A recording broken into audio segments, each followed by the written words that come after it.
Hello, today I'll be speaking on COPD, which can also be known as chronic obstructive pulmonary disease. My grandpa passed away from this around 2.5 years ago. He had never smoked, but although he never smoked, he breathed in irritating chemical fumes and gases every day at work.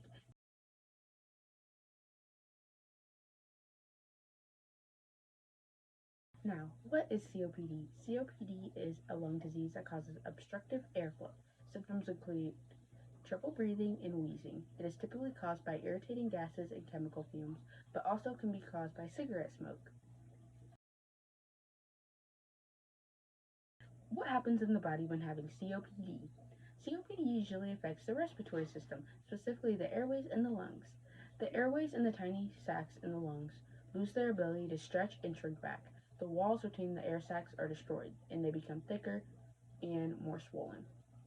The airways make more mucus than usual, which clog them and block airflow. Over time, the damage to the airways and lungs can make it difficult to breathe. Infections may happen when having COPD. Now, I have a picture, and this is what like a pair of normal air sacs look like, and that's damaged. And that's what it looks like on a person. The damaged and like healthy. How to treat COPD. There are a few different treatments, but no cure yet. One of the most popular ones is a bronchodilator. That is the most common. Salmeterol is a part of the bronchodilator, and it was first introduced in 1990. David Jack made this possible. Another treatment is pulmonary rehabilitation and oxygen therapy. This is usually what a bronchodilator looks like.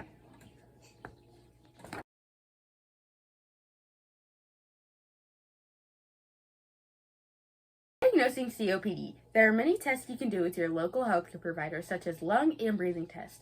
One of the most popular one is a spirometry test. This measures the amount of speed in air you blow out. This was first used in 1846, made by John Hutchinson. It usually will look like this.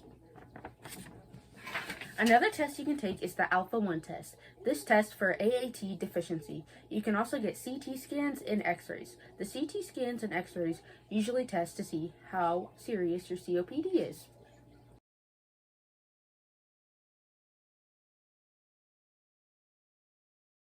William Brasco is the inventor of COPD. They first used this term in a discussion at the 9th EMCIMA conference. Role of mouse models in COPD research. Although mice are already great animal models to use in research, they are especially good to use in COPD research. They're able to replicate early stage symptoms since it's crucial to diagnose and treat this disease as early as possible. Mice have been used in cigarette smoke studies to determine that smoking is the biggest risk factor to cause COPD. Mice have also been used in the salmeterol and formoterol testing on mice. Both of those studies showed that it only inflames the lung cells. Here is my fun facts about COPD. Did you know not all cases of COPD are caused by smoking? COPD is a very preventable disease. More women have COPD than men. Millions of people don't even know they have COPD. COPD is the third leading cause of death in this world. COPD differs for everyone. COPD is a disease that takes the lives of many, like my grandpa. This is why biomedical research is important, especially regarding mouse models. Animals are valued in research and should be celebrated since they have greater purposes.